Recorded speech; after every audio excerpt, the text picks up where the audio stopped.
ninyihamagara muraza kuyibona. Hatera bwoba nzanye ni ukuri kw'Imana isumba byose. Ubwoba bwashize, ndashaka kureba Dawidi na Goliyati mu kibuga. Ibyo aravuga ko atari ubwa mbere ubivuze. Ukuri kw'Imana nimubona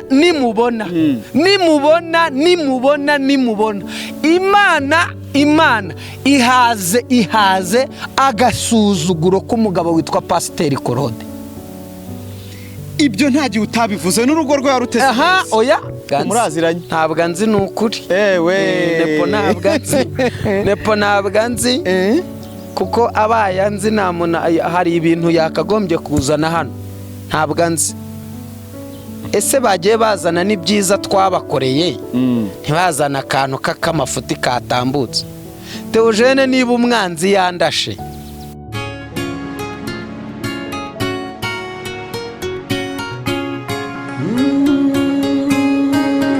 Emana we, Yesu we, ingoma yawe ni amamare. Subscribe nica nifite ibiganiro byiza, ifite ivugabutumwa ryiza, umuntu wese namushishikariza kujya kumva. Nongeye kugaruka ndi kumwe na Nibishaka Theogene. Yesu ashimwe. Ahimbazwe. Umeze neza? Ndashima Imana n'ukuri. Wambaye neza? Ni Imana ishimwe. Yereka tujye tubivuga riga buriya namenye ko ari igihe umuntu biba byamuvunnye cyangwa se ari umukozi umwana umwe wigeze kumbwira ngo bura kwambara neza ngo ari umudayimoni byica iri mu ivugabutumwa. Apo dayimoni ntago zitinya imyenda. Dayimoni zitinya ibihe byiza uhagazemo. Ubusabane ufitanye n'Imana ibyo byirukana abadayimoni. Yego. Aho imyenda ntago yirukana abadayimoni. Urakomeye? Ndakomeye n'ukuri. Kuri rwose ndakomeye Theogene. Aka mugabo unyura mu bihe bitaba byoroshye. Biba bihari, baba ari ngombwa. Hari ibihe uba wandikiwe ukabikubitirwamo ariko utarubizi kubyandikiwe. Ibintu ntago byoroshye, ariko nanone nizere ko bitari buguhungabanye ku murimo w'Imana. Kereka bura ibintu wihamagariye ufite inyungu zawe runaka nibigukubita uzihangana. Rero ibi ntago ntibyatushaho na rimwe ku 10 kubera ko mfite impamvu.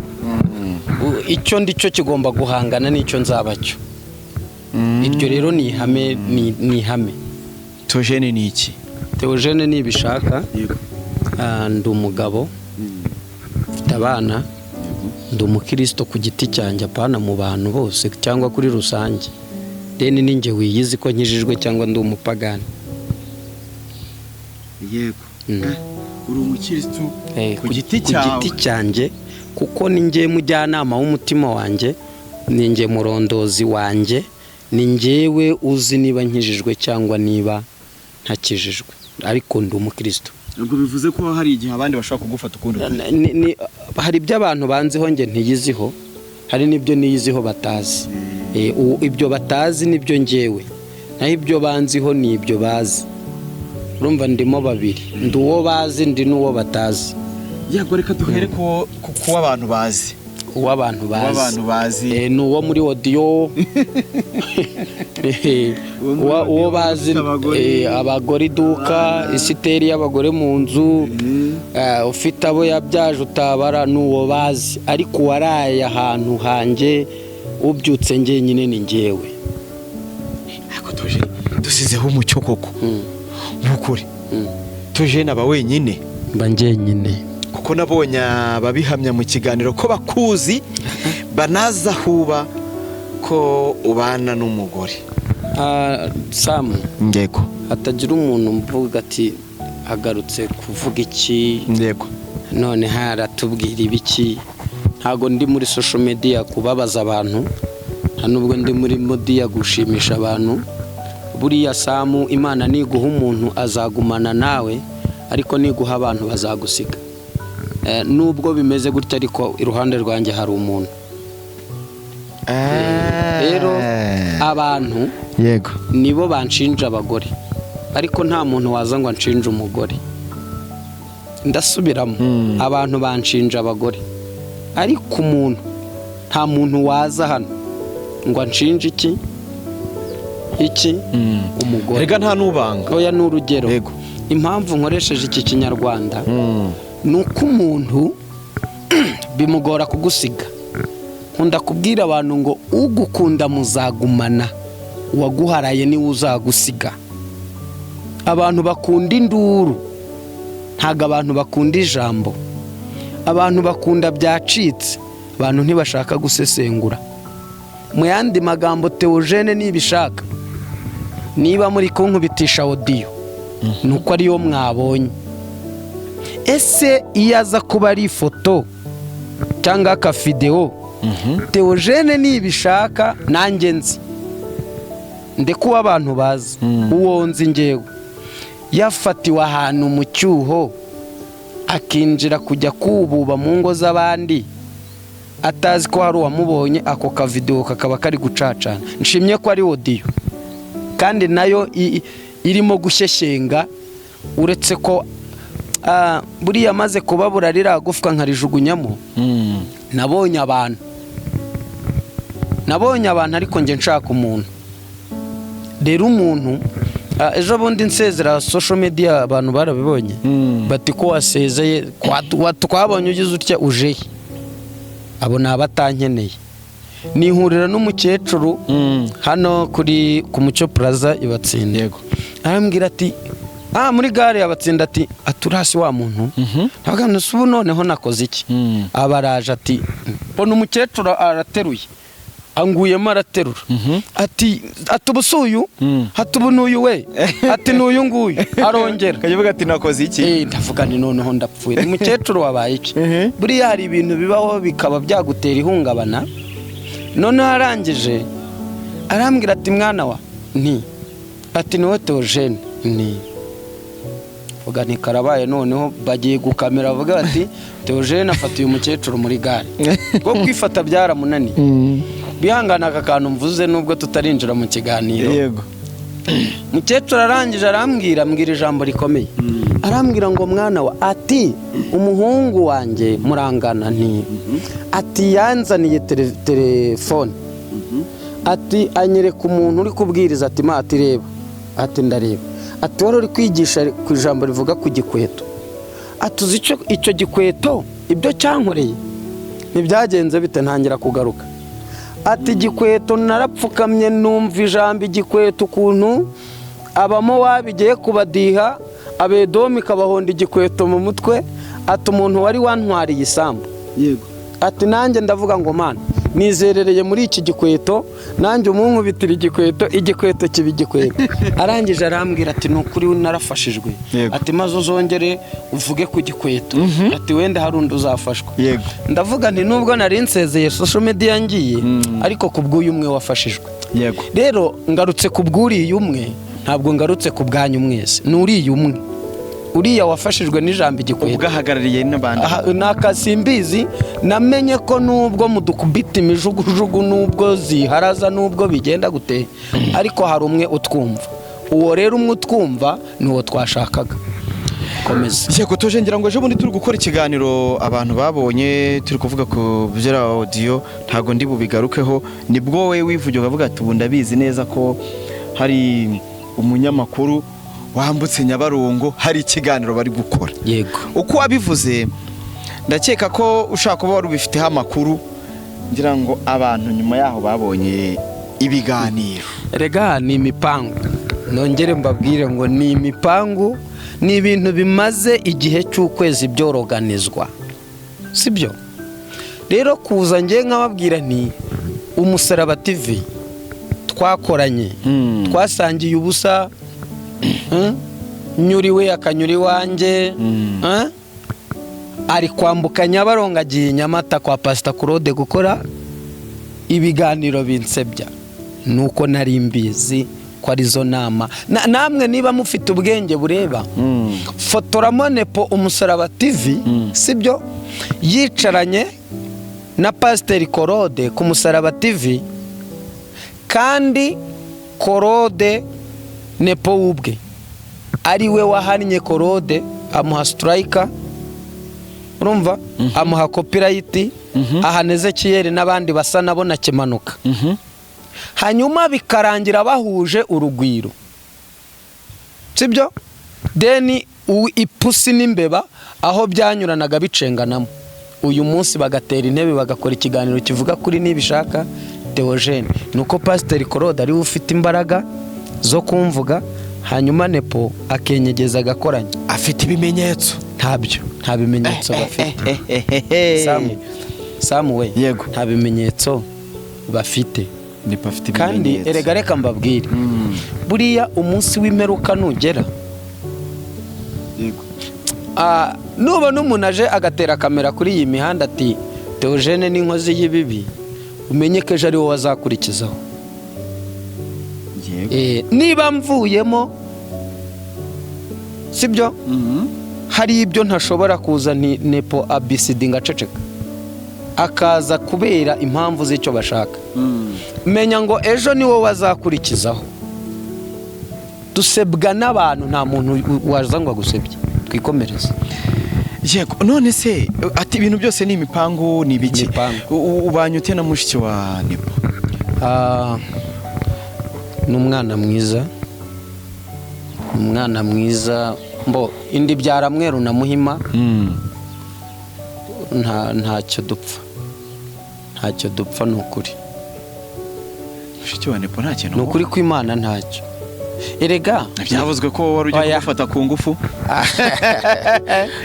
Ariko izo ngufu hari ibintu ntajya nemera, buri abanyarwanda batwihanganira. Yego. Theogene ungana ntya, ubwenge bupfuye bwo guterura umuntu ku ngufu, n'irari ryuzuye isi n'abazimu b'ubusambanyi buzuye mu bantu, izo ngufu ni iziki? Umuntu yava mu karere ka Gicumbi akaza ego Nyagasani. Buriya hari ibintu bigorana. Yego. Umusore n'umukobwa bahuye gusambana birabagora, ariko mushiki wa Nepo ni umugore. Yego. Urumva? Nanjye ndi umugabo. Icyo yakora arakizi, sibyo? Yego. Ubu ari muri Gicumbi muri divorce. Yego. Sibyo? Nanjye narayikoze yararangiye. Buriya abantu, hari igihe abantu bavuga ibintu, ihangane ntago musebeje, sibyo? Urumva neza? Buriya kwifata k'umugabo n'umugore, ntago umugore bamufata ku ngufu. Nta n'uwo narongoye, ariko nanabishatse nta n'uwambaza ngo ibyo ni ibiki wakoze. Aka ingufu ntago zazamo. Ntago zazamo? Oya. Biriya bintu byose byavuzwe ngira ngo nukubeshya. Ikintumbwa cyambabaje ni akana nabonye bari gucicikanyaho agafoto kako, baretse kwica seve ya kariya kana. Ko wenda ejo n'ejo bundi ntago muzi se? Akandarengana. Theogene naba ndi inkozi y'ibibi, ndajya kurongora n'ingozi, ndajya gusambana mu Burundi, abanyarwanda nabarangije. Inkozi z'ibibi ziteye asiki rwose. Biriya bintu kariya kana kambabaje, nabonye ifoto yako, kandi ni ukuri reka mbabwire, usa nk'umuntu uri kugatereta. Buriya mwana buriya ntibashaka kumwicira ejo hazaza h'ubukwe bwe cyangwa h'urugo. Bari gukoresha amafoto y'umwana utanazi. Ndarengana rwose, kuko Theogene mu bantu bitaba mbamo Samu, sibyo? Mu bantu bitaba bafite connection yo kwitaba ndimo. Buriya mwana bamubabariye. Praso bogome nk'umuntu wari ufite umugambi wo kuba yarambagiza uriya mukobwa akamugira umugore muri kiriya gihugu cy'u Burundi, hari kumuhora iki? Tajane ati ndahagurukiwe. Oya, ubu tuvugana nta muntu wampagurukiye ufite icyo antwaye, kuko niba ari audio ni audio. Ni parakuzi. Ni parakuzi ariko muraziranye. Ntabwo nzi ni ukuri. Nepo ntabwo nzi. Nepo ntabwo nzi. Kuko abaye nzi nta muntu, hari ibintu yakagombye kuzana hano. Ntabwo nzi. Ese bagiye bazana n'ibyiza twabakoreye, ntibazana akantu k'amafuti katambutse. Theogene niba umwanzi yandashe agafora umwambi akawuntikura, sibyo? Yego. Havuga ibidakwiye. Isi iririmbe kuva ku wa mbere kugeza ku wundi wa mbere ndi mubi, kuva navuka nta cyiza ndakora ngo baze bakivuge. Ko ariho mutereye ubwoba, twikomereze. yego ibyo bintu ngira ngo ariko reka tumbanze mve kuri iki ngiki cya ngira ngo baravuze ngo bari bafite n'amajwi mushiki wa Nepa bisobanura mushiki wande mushiki wa Nepa ngira ngo nyuma yuko ibyo bibaye wigeze uvugana nawe reka nkubwize ukuri n'ubu twaraye tuganira oyazi urumva uretse kumubeshyera uwo nzi neza ntavuze amazina ye kuri iyi mihanda ntago yaza muri aya mazirantoki umunsi yajeho kubishyira hanze sha reka nkubwize ukuri hano hanze aha ngaha hari uhabitana ati uze uri mushiki we uze uvuga ibi bintu ntabwo ujya ubibona ngo wa mushiki wa runaka ngo araje ngo mu nyirakuru ngo wa ntuza ngo araje ntiyakandagira hano ndamuzi ntibyanakunda ntabwo yaza ku mihanda ntibishoboka wese ibyabaye abivugaho iki ibikize ibyo yumvise ariko se ibyo bamuvuga biroroshye twebwe ibyo turimo turabizi sibyo twebwe ibyo turimo turabizi ariko wampa nimero ze ngiye nkamuhamagara rwose nta nizo naguha uzazisabe Nepa musaza oya uzazimusaba ntabwo ngiye kumutera ntabwo uriya mugore nzi erega hari ab'imihanda hari abantu baberanye n'iyi mihanda hari umuntu utakandagira hano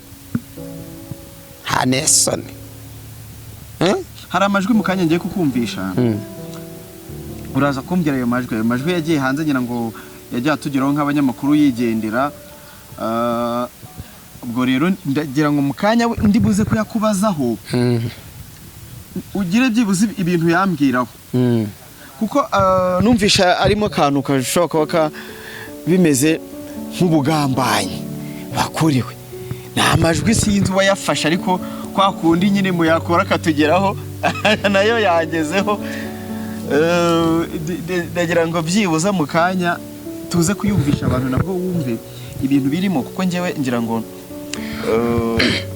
ntabwo muri ibi bintu nta muntu n'umwe ngira ngo twebwe abanyamakuru umugani nta dini tuba dufite muri izi saga zanyu niyo mpamvu n'amajwi yawe twayakennye n'ayundi twayakina nta kintu bintwaye ariko nta kintu bintwaye kuko niba narababwiye ngo hejuru y'ijwi mwumvise ijwi ryasohotse mu kanwa ka Theogene ariko ntabwo ijwi riri mu mitekerereze no mu mikorere yanjye narababwiye ngo mumbabarire ku bw'ijwi mwumvise ariko kuki abantu babirengejeho kandi waranabisabiye ni akazi kabo nyine ni abantu ariko umuntu yaranyumvise imana yo n'imana twararangizanije ikereka buriya Samu nupanga umushinga wo gushaka gusebya umuntu sibyo no kumubabarira bizakugora yego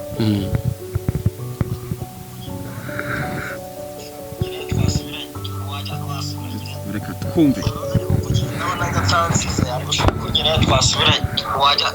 hari ubutumwa wumvishemo muri ibi bintu wumvishe Claude nk'umupfiki ese koko Claude arakwanga nk'uko muri ino audio ibivuga bo Claude ndashaka ntangariza isi yego yahabuye abantu ababikamo ubwoba abantu bahinda imishitsi abantu barahahamuka ntawe ukorora ntawe ucira ntawe umira wirukankana umugabo cyane ukamumara ubwoba ntago njyewe njya nkunda kwataka aho mbarega ndahazi Claude ubu niwe winjiye umugore wanjye twatandukanye oya ubu turi kuvugana nta muntu nzataka nta nubwo ndi bumuzire kubera ko yacuye umugore wanjye genda gake Samu ndavuze ngo umuvuze ahajya turahazi n'utunze urutoki nikizigenza muri iyi si deni ngire ngo hari nta muntu ufite ijambo mu Rwanda nka Claude ariko uburyo njemo n'uburyo mpagurutsemo ndazana ibuye rimwe gusa ndi bukure muri 5. Niba Uwiteka nyishimira nkaba narigeze guhagarara imbere y'Imana umunota umwe ndi umukiranutsi, umunota umwe, murareba ikintu kiri bubi. Sindi bujye kuburana. Ejo bundi narababwiye ngo ku rugo rwa Pasiteri Mutesi mu mwataka mu bikomere amaze kubura inshuti ye, narababwiye ngo murindire gato hari umuntu Imana iri bunoshe. Mu birenze ingohe muraza audio aba ariyo mugira ikindi kintu. Ariko nyamara amakuru mfite nuko hari ikintu cyaraye kibaye. Utavuga ko ari impanuka ya Juste? Buretse hari uwo mvuze mbese mbihuza. Ntawe mvuze. Mbese mbihuza kuko mu kanya nahamagawe n'umuntu ambira. Ngewe ntabwo ari ngewe umuvuze. Ariko murindire. Claude ubu niwe wacyuye umugore wanjye twatandukanye. Nta kibazo kirimo kuko mwaratandukanye. Nta nicyo bimbwiye. Yego.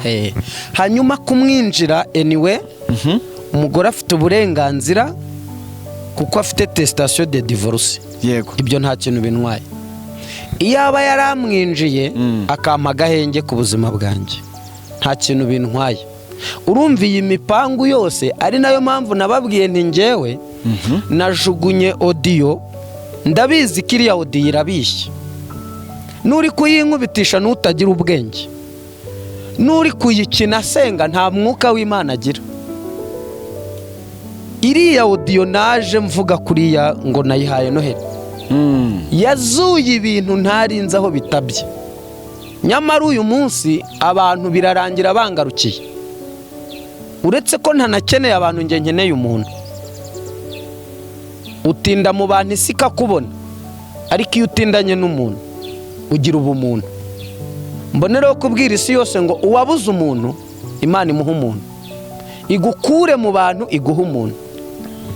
Uraza kubona ikiganiro bakoze muri Hotel Teke cy'amateka yanjye anyerekeyeho uburyo nakoze mariage. Claude ntiyari ahari, sinari nakamenyanye nawe.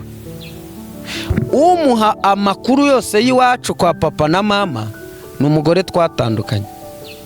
Kandi abantu bibuke ko Claude yivugiye ko aza aho uwo mugore ataha. Ashobora kwiregura ko yavuze ko ahazi kubera kujya gutara amakuru. Niwe wamwinjiye rwose. Ufite ibimenyetso? Niwe wamwinjiye kuko mfite umwana w'imyaka 9. Mfite n'uw'6. Umwana aragira ati pa, wa mugabo usakuza cyane, ntabwo azi izina rye, wa mugabo usakuza cyane, uzi ko asigaye azi iwacu nk'umunyamakuru? Ibyo ntacyo. Yego. Rero aka kagambane nkuko Noheli bivuze muri audio, muri aya majwi mwumvise, yego, ndabizi neza imipango yose. Nyamara nubwo mwuririye kuri iriya audio nazanye, ndabizi ko hari abo yaba yarahungabanije. Akantu mwakomeje kubyinaho ngo nukubenura. Nongere mvuge ngo uriya mugore yaza kuba ari umugore w'iyi mihanda, ari umugore utararezwe, udafite uburere, udafite umwuka wera, udasenga, akaza yirukanka ngo Imana ivuganye nawe. Muraje murebe ko Imana itagiye kwivuguruza bitewe n'isoni zigiye gukora abantu. Muraje muhanure ko Imana yivuguruje. Imana yaba ariko Imana yanyu yababwiye ko ari umugore wanyu iri bwivuguruze. Buriya reka mbabwize, gukorwa n'isoni ntago bisaba igihe kinini, ni akantu gato. Ndasaba Imana imbabazi n'abantu bumvise iriya audio, ariko audio ihabanye 100% na Theogene. Turi kumva Sam? Yego. Rero abantu nibareke kujya ku ruhande rwa audio, ahubwo bagenzura umuntu. Iyo ntazaniriye ni ingaruka zibiri kumvugwaho n'uburyo abantu babifashe ngomba kuzirengera. Ariko nanone cyanteye kuyivuga kiri kunyereka ibindi. Ubu ndi kubona aho nanyura nisanzuye kubera iriya audio, nkabona naho nanyura nigengesereye. Iriya audio yanyeretse umuntu wanjye, inyereka abantu, inyereka aho narya, inyereka naho ntarya. Rero kuntuka kwanyu mbona isi audio ni iby'itangazamakuru niko rimera, ariko iriya audio yankoreye umuti yatumye menya byinshi. yego reka nigarukire Rero ni akagambane, ni imipangu yabo. Erega dore ukuntu ubundi bitangiye, nepazana abagore umwe w'urukara munini. Wibuke ko yahanuye ko Theogene noneho ahagurukiwe n'amaboko akomeye. Nuko bari babizi. Bamaze kubimenya rero babona ntacyo bitanze, bati tubishire mu bikorwa. Bajya kwifashisha Korode rero yigize umuribu, yigize maneko ikomeye mu Rwanda, yigize umuntu, mbese ni umuntu uvuga amaraso agahagarara. Wibuke yataka Mutesi Scovia, wibuke nta muntu atinya, nyine ngo niwe ushira abantu makuru, ni nguwo muri M23 ko ibintu byagenze buri kimwe, ariko uburyo mpagurutsemo ni uburyo buri prive na Yesu babiri. Ni ukuri kw'Imana, ndahiye Imana isumba byose. Ndahiye Imana isumba byose, ntago ari ubwoba nzanye. Ubwoba nari mfite bwose bwamaze kunshiramo simukadira foromasi. Ndaje dusenge Imana iri bugaragarishe ibimenyetso, niyo turi busenge. Nari y'umunwa gusa wo muri social media, ninongera kuyisenga Imana izanyica. Ndashaka kubona Yesu wateye inkotanyi inkunga jenoside mu Rwanda igahagarara. Uyu munsi tukaba tugeze kuri iki kigero cy'ubwiyunge, umuntu ari guhana undi kiganza azuwahemukiye undi. Iyi Mana ninyihamagara muraza kuyibona, ntatera bwoba nzanye. Ni ukuri kw'Imana isumba byose. Ubwoba bwashize, ndashaka kureba Dawidi na Goliyati mu kibuga. ibyo aravuga ko atari ubwa mbere ubivuze. Ukuri kw'Imana nimubona Imana ihaze agasuzuguro k'umugabo witwa Pasiteri Korode. Ibyo nta gihe utabivuze n'urugo rwawe ruteze. Oya Samu please, yego, ni Imana yigarura. Iki tucyumvikaneho nk'abakristo, iyi Mana irigarura. Iyi Mana irigarura. Ntabwo ngiye mu rugo, iby'urugo n'ibirorere, kuko namaze kumenya ko hari abarengana bazize ibyaha twebwe base twakoze. Ibyo nibishire, ntacyo mvuze ngiye kumukorera, aricyo mvuze ni ukuri, ntacyo, nta n'icyo ari bubi. Ariko ngiye gusenga, nimubona telefone zanjye zitariho, mukabona telefone ntiriho, nzagaruka kuri social media nje kuvuga impamvu.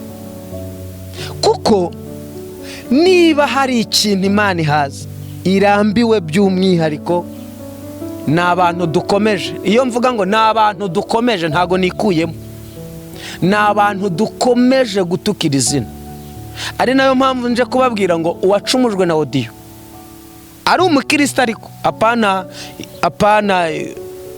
ababi imihanda. Umukristo wese uzi ko Theogene atarageraho Satani atarasa umwambi, ambabarire, audio yacumuje abantu. Yego, ariko ndi umukristo kandi mumbabarire, kandi pe mumbabarire mubikuye ku mutima. Audio muyishyingure, abakomeza kuyikina simbabujije, ariko mu mitima y'abantu muhambe gasiya.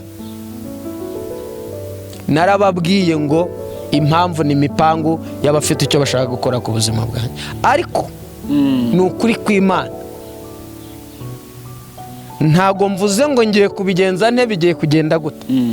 Ni ukuri nimubona Imana data, niba ikiri mu Rwanda ikitwumva, Imana muri buyibona. ako kantu karitwa nk'iterabwoba. Oya, ajye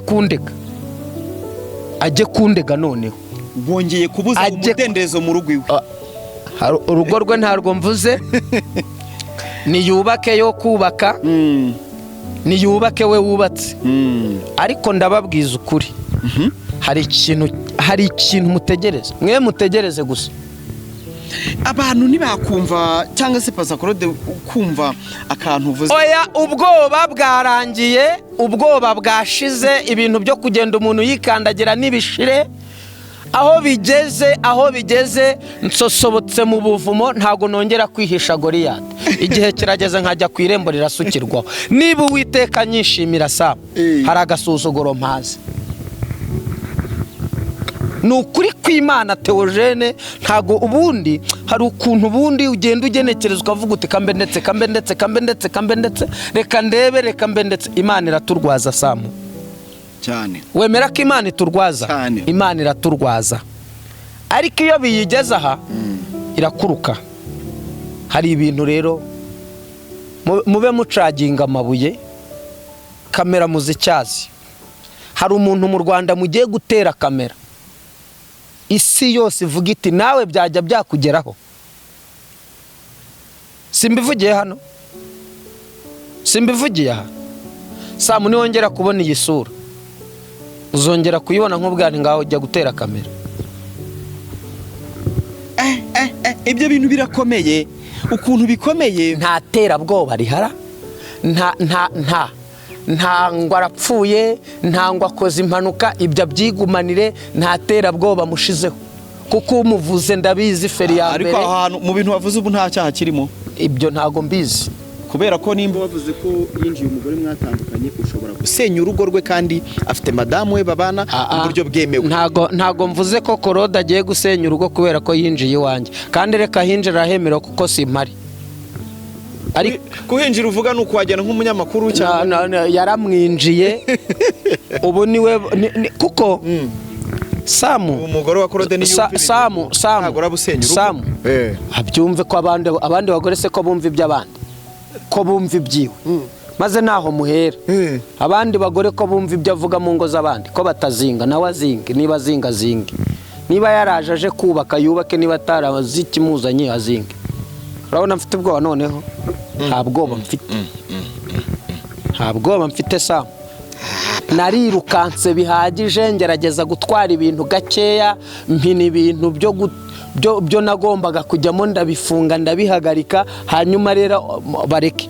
Wari usanzwe umutinya ariko hanyuma se aho tujya ntituhazi, umuvuza aho ajya ntahazi. Wagiyeyo kubera iki?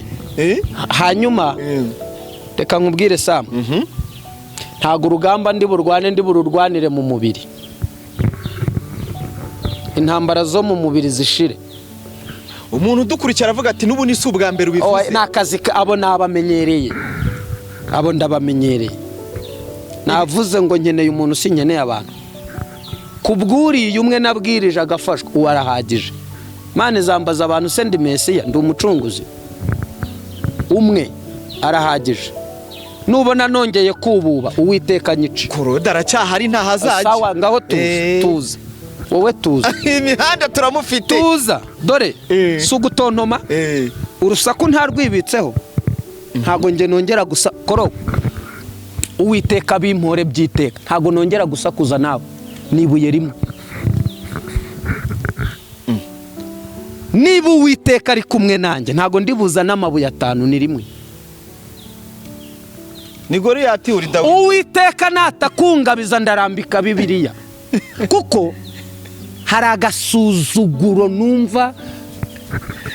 Ubundi uconsa ibibembe ugisigiriza ngo ibintu bitajya rudubi. Social media turaje tuyiprotokole tuyikorema akazi isuku, haranyura mu isuku, ibintu birasubira ku murongo, ku buryo umuntu azongera kumva Yesu muri social media ukumva Yesu arumvikana. Ifuni n'agataro. Mwamenye ko mwabyangije? Ceceka byihorera. Harimo ibikotegisi byakoreshejwe, harimo ibipampa bambitse abana, harimo ibintu byandubi, ibishingwa gusa. Ndarahira Imana iri mu ijuru, umuntu azajya yumva ijambo ry'Imana muri social media, yumve ko iryo jambo rirumvikana. Ni twebwe twatobye uyu murimo, ni natwe tugomba kuwukuraho igisuzuguriro. Ariko ntabwo bizarangizwa n'umunwa gusa. Umukirisitu umwe unyumvise uhaza akagajogo, ace imboga isampamagare kwereka uko intama zambarwa. Abazimureka batumenyera ibihe byo gusenga byaracogoye. Reka inozi zidutondagira, abantu bakeneye views ntibakeneye kuvuga ubutumwa. Aka kamenyero mukomeje kumenyera iyi Imana rero kararangirana n'uyu mwaka. Eski sibyo muvuga ngo tega amaboko. bati asubiyeyo. Sam, udakora ikosa nkavuga ibintu bitari ngombwa. Udakora ikosa. Abagusengeye sibo bagusubijeyo. Sam, udakora ikosa. Udakora ikosa. Abo mwasenganye. Udakora ikosa. Kuba Dawidi atashikiwe. Ntago yakwitaba telefone insebya, kirazira. Kirazira kikanaziririzwa. Ngayo nguko rero umuntu bita mbo yego azamuzane nje mwemereye invitation, amuzane hano kuri iyi mihanda nanjye ampamagare, hanyuma atere kamera, nzabyemera. Nabona ubushobozi bwo kumutegera akamuzana. Azabubuzwa n'iki? Agenda nawe. Ako kantu busore. Yarekeraho. Sam, mbo tubona abantu kwa Rubangura kuri iriya mihanda tuti boss nako mu rugo kamaye nakwemera. Buriya niba hari ubugoryi mbonye bubi, abantu bihanganira aka kantu mvuze, sibyo? Niba hari ubugoryi bubi cyane, nugufata Nepo na Theogene bakaza kuri iyi mihanda gusebanya. Nibwo bugoryi bwa mbere mbonye, kandi ngo yize amategeko n'umunye arangije yerika. Niba hari ubugoryi nje ngusuzuguza icyo wigize cyo, ntago nje ngusuzuguza uko wagenze. Muntu urangije universite kaminuza vraiment ugiye kuba umudepite ngo arashaka kugurisha cano akajya, nubona wicaye no kuyisiba Theogene nzaba ntari umuhanuzi. Imana yamaze guhaga akagatogo kari hano. Kandi se ubukwiye kumuvumye. Kumuvumye kandi nibo bivumye. Mwarakoranye umurimo w'Imana. Nibo bivumye. Hari uwo natangiye si wowe wancotoye. Ariko ubundi ukoze iki nk'umukristo wowe? Nk'umukristo ukoze iki? Nta ibyo ashaka kuba byo nabibi. Icyo nzi cyo. Akora kwiye kubabarira. Nose mutwaye iki? Nta kintu mugize na gito. Jewe dore ukuntu ubundi namye nanga amafuti nanze nanga amatiku. Urumva? Baravuga bati none ko wayaje. Yego. Sibyo? Bibiliya iravuga ngo hahirwa umuntu udakurikiza imigambi y'ababi. Nahagarare mu nzira y'abanyabyaha.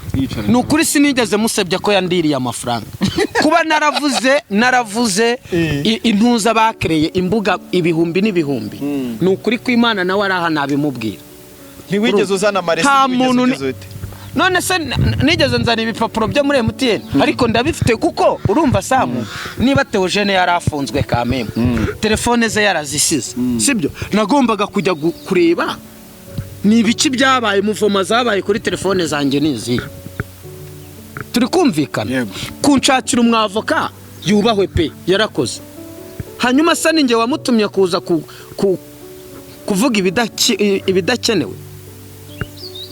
Yararaga agenda nijoro atirura Theo Shalom TV, amutirura nani kamera.